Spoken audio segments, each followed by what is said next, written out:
For too many black men, the story is often written before they ever get the chance to write their own. A cycle repeats itself: home, school, prison. Well, I started this work more than 45 years ago in Wilson County with a woman called by the name of Mrs. Sally B. Howard. Miss Sally B. Howard was the matriarch and culture keeper, or in that case at the time, she brought the culture to a little town called Wilson County. Passed down through generations not by choice, but through trauma left unresolved, identity left undefined, and systems never designed for restoration. But what if the cycle could be interrupted? What if healing came before punishment? What if identity came before expectation? What if brotherhood became the bridge between survival and purpose? Black males, black people are really confused about who we are, whatever, because that culture is so diverse. We have an African culture. We have a Black Indian culture.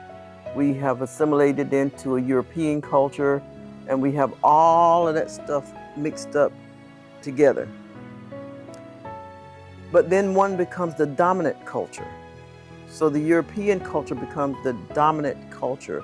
So we live as the people that we are around, and we take on those cultures.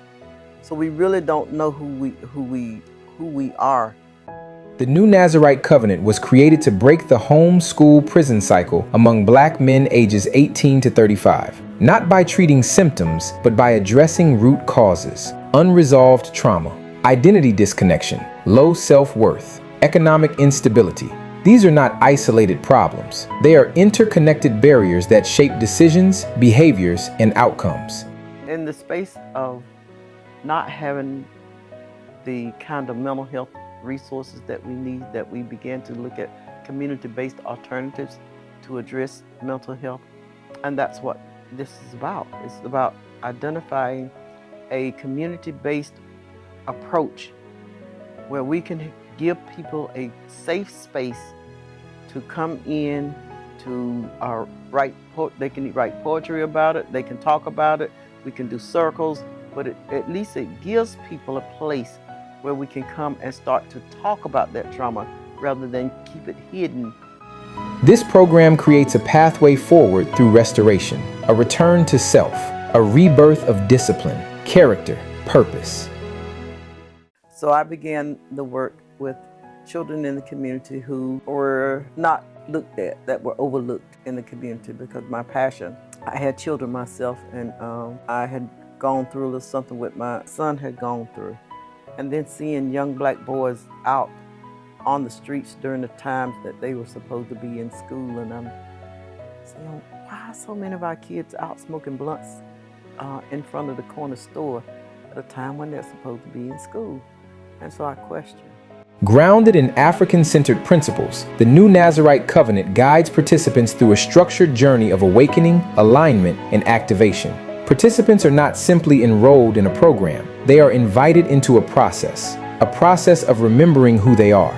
A safe space where black men can unite, reason together, give thanks and praise, and confront the pain that too often becomes destructive behavior. That's why I've continued this fight for more than 50 years for black males in public schools, because I know the trauma, I know what happened, whether intentionally or unintentionally, systematically, it is set up to cycle these young black males into the prison system.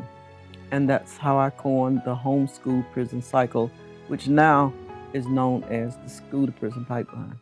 Here, vulnerability is not weakness. It is the beginning of restoration. But healing alone is not enough. Transformation must lead to opportunity. The new Nazarite covenant also creates pathways toward economic mobility, employment readiness, leadership development, mentorship, entrepreneurial thinking, because stability is built when identity and opportunity meet. Trauma leads to bad decisions.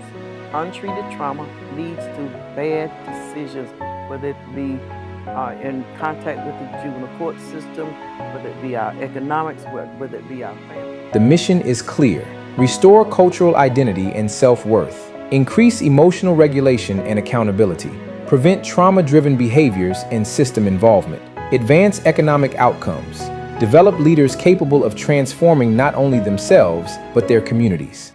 Hi, my name is Geraldine L. Shammy, alias Mama G. I am the culture keeper.